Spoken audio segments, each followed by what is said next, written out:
Alright, so in this section, or in this video, we're going to go through questions 21 through 22, through 25, and we are going to first look at the inverse functions. So this whole thing is on inverse functions. So if they give you a listing of the x and the y, what you're looking for is you're swapping the x's and the y's.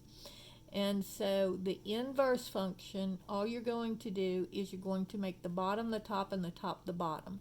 So the top one is 1, 7, 4, 10. So the bottom one will be 1, 7, 4, 10. And the bottom one here is 5, 3, 2, 13. So the top one would be 5, 3, 2, 13. So you're swapping your x's and your y's, so you're just flipping it over. Alright, in this one we have f of x is equal to 7 minus x. So there are three steps to find the inverse. One is you first have to write it in terms of y.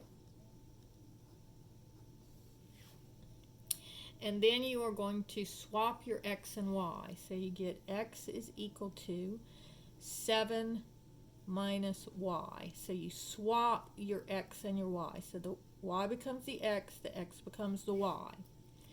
And then you solve for y. So to do this, first I'm going to subtract the 7. So I'll get x minus 7 is equal to negative y. And then I divide both sides by negative 1. So negative 1 into x gives me negative x. And negative 1 into negative 7 gives me plus 7. And then once I have the y by itself, then that is the inverse function. So it would be negative x plus 7.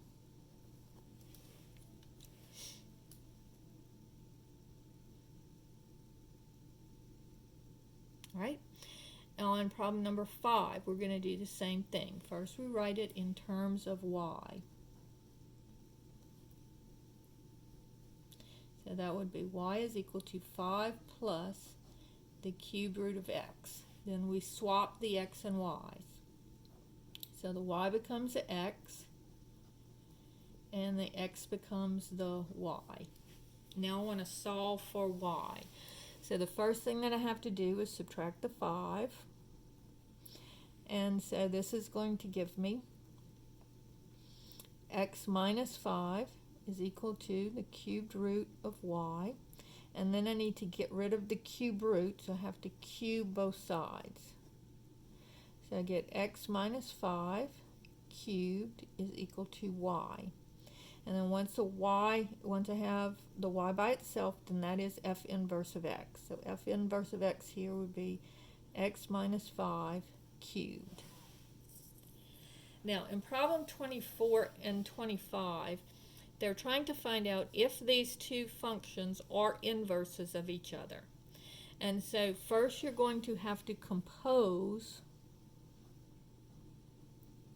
f with g of x.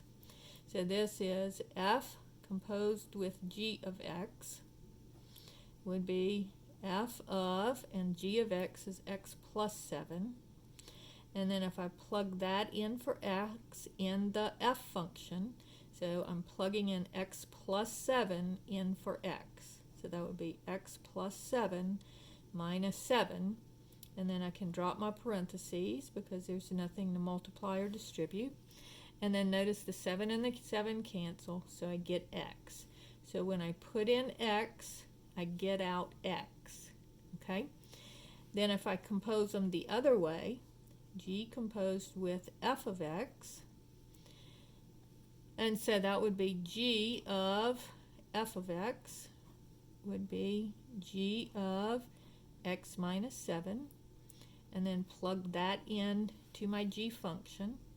So x minus 7 plus 7 would be x minus 7 plus 7, dropping the parentheses, and then the two 7's cancel again, and I get x. So both directions, when I put in x, I get out x. And so that means that these two functions are inverses of each other. Okay?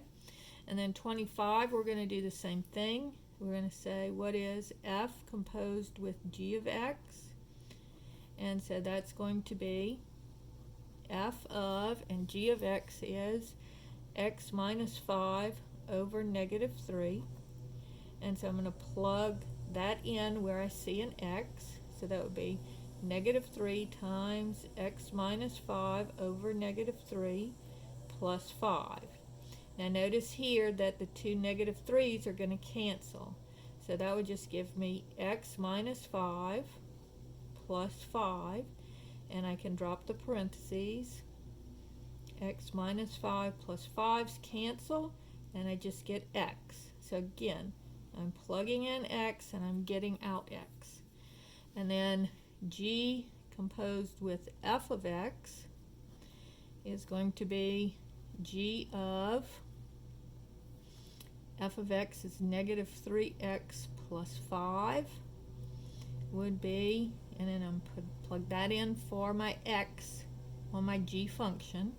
So that would be negative 3x plus 5 minus 5 over negative 3. So first, dropping the parentheses, I get negative 3x plus 5 minus 5 over negative 3, and when I combine my like terms, these cancel. And so that gives me negative 3x over negative 3, and the negative 3's cancel, and so I get x again. And so since I put in x and got out x both directions, this is an inverse. Now, if I had gotten out x plus 2 here or x minus 2 there, then it would be is not an inverse. Okay?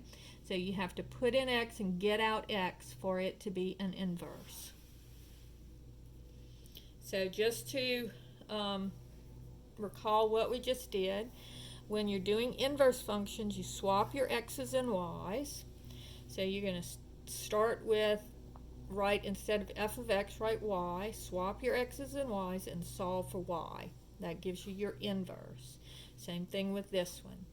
And then to tell if two functions are inverses of each other, you compose them both ways, and if you start with x and you get out x, then they are going to be inverses. If you get out anything other than x down here at the bottom, then they are not inverses.